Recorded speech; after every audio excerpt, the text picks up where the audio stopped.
Oh, hey team. Fred and I were just going over some simple neck and posture exercises that can help with neck pain. Many of us spend a lot of time with rounded shoulders. We might call this kyphosis, where we sit at a computer and we're rounded because we sit on the couch watching television. And this puts a lot of tension on the lower neck and upper back. Whereas instead, if we can sit with or stand or kneel with good posture, where I've got ears over shoulders, over hips, over knees, then the neck bones are stacked and there's not a lot of shear stress on them, which makes our muscles work extra hard and puts our bones at risk for arthritis. So we're going to start today with some neck hangs off of a bench or a table. So if we find a comfortable bench or table that we can hang off of here, we're going to let our upper back kind of relax and let our arms kind of hang passively. And then we're just going to let our head sag or fall towards the ground, trying to let the crown or the top of our head hang towards the floor. Can we sit here and take 10, 20, or even 30 nice deep breaths? And with each out breath, can we imagine and let our neck lengthen just a little bit more?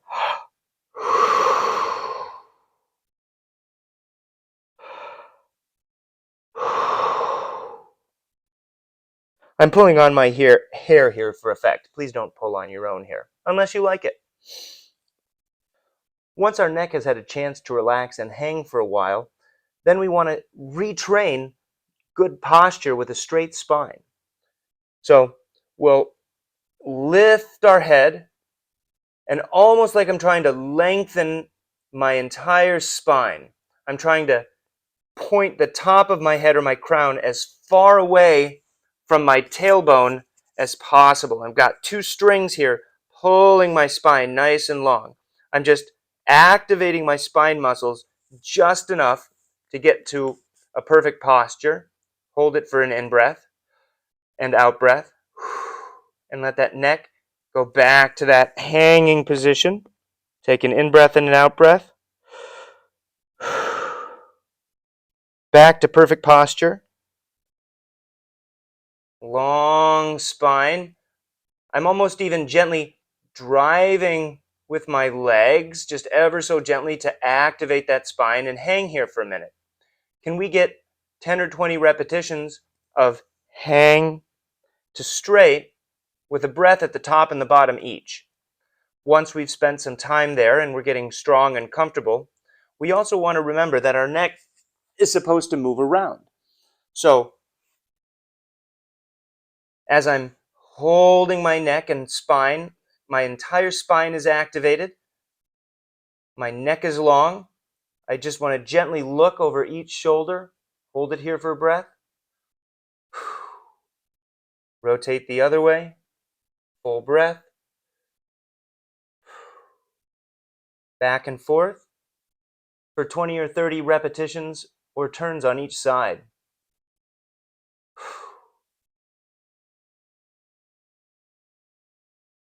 When that's feeling good and we're feeling strong and we're feeling comfortable in that position, we might even feel brave enough to extend or arch our neck. Now, I want to be very careful because what we don't want to do is just find one pivot point and kink our neck. The same concept, we're trying to make our neck as long as possible. It might even help to gently press into the floor or the bench. And I'm going to look up at the sky. But again, making my whole neck long. Each neck bone having the same amount of curvature. Not one point of sharp curvature, but gentle curvature along the whole spine. Hold it here for a breath. Let it sag and hang all the way down to passive. Take a breath. And back up. Trying to separate the top of my head and my tailbone. And hold it here for a breath. Like always, 10 to 20 repetitions. And we might even take it one step further and work some rotations in while our neck is extended. So we get up to the top and we're going to look over each shoulder, going to the limit of what we have with control. We're not trying to kink anything. I could force myself to look a little bit further, but then there'd be one part of my neck or my shoulder that's doing most of the work, or putting a kink into the system. We want to have a nice, consistent tension through the whole neck.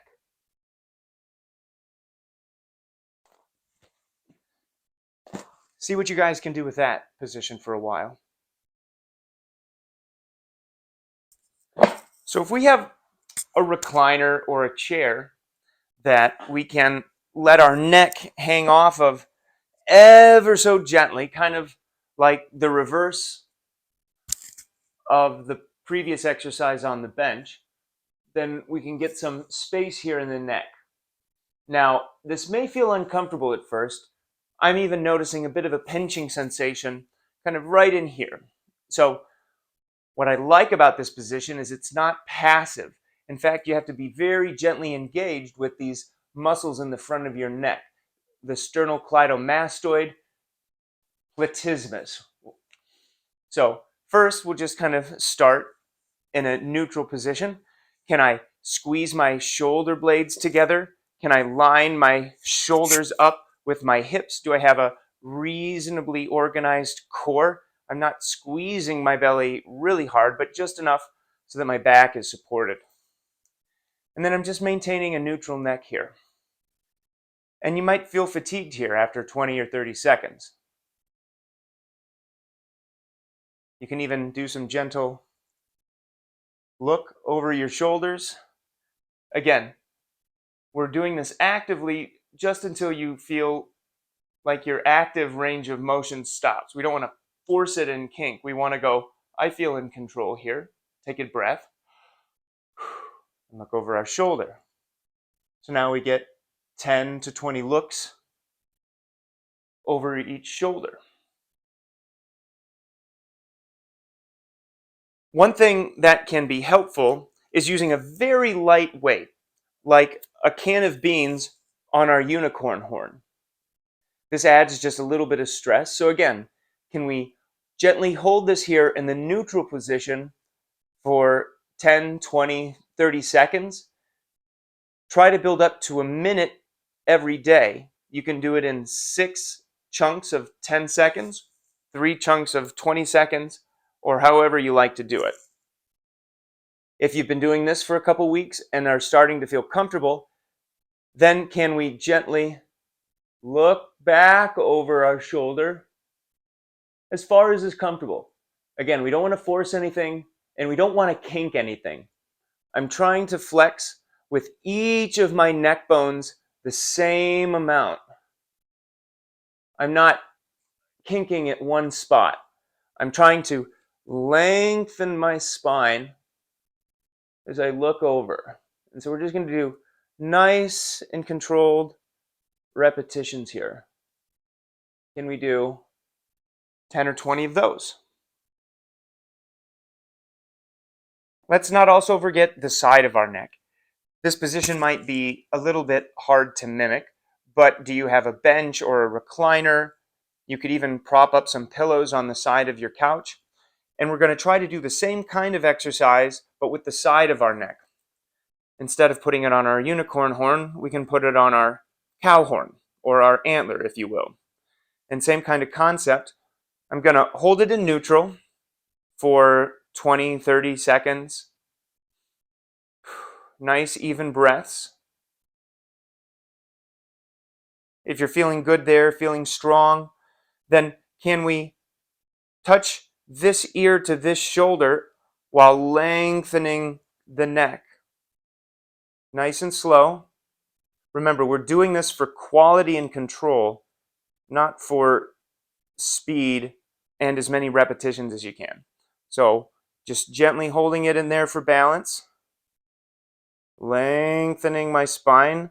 It almost feels like I'm pushing my hips and with my hips to move my shoulders and my neck as long as possible so that I'm not kinking one spot in my neck. I'm lengthening my whole body, feeling where the limits of my control are, the limits of my comfort are. Hold it there for a breath, and then back to neutral. Lengthen that spine. Hold for a breath. Back to neutral. Can we get 10 or 20 of those in? One of my favorite pieces of equipment to keep our bodies feeling good at home is a foam roller. We can use this for many things, but today I'm going to demonstrate how to use it to reset our spine to make our neck feel better. This also helps a lot with upper back and even lower back pain. I'll touch on that, but today again we're just focusing on the neck.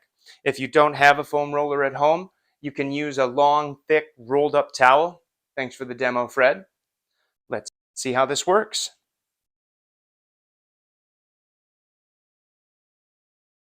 What I'm trying to achieve is I'm going to put my tailbone on here, and then as I lay down, I'm gently rolling so that each of my spine bones are touching the foam roller.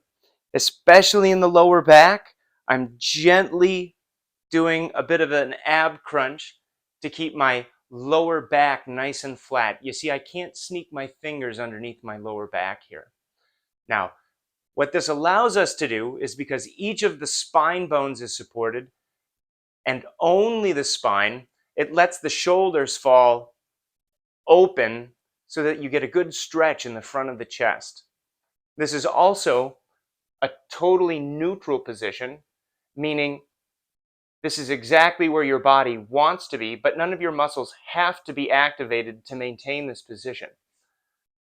So what we're teaching the body, the back, and the spine is that it's safe to be in a neutral position and you don't have to protect.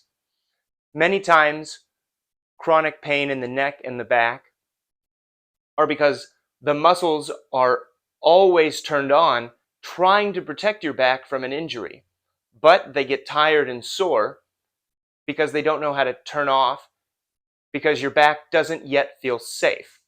So what we're trying to do here is spend a few minutes, more is better, but at least a couple, maybe even Netflix and chill here, by breathing and feeling your spine melt into the foam roller.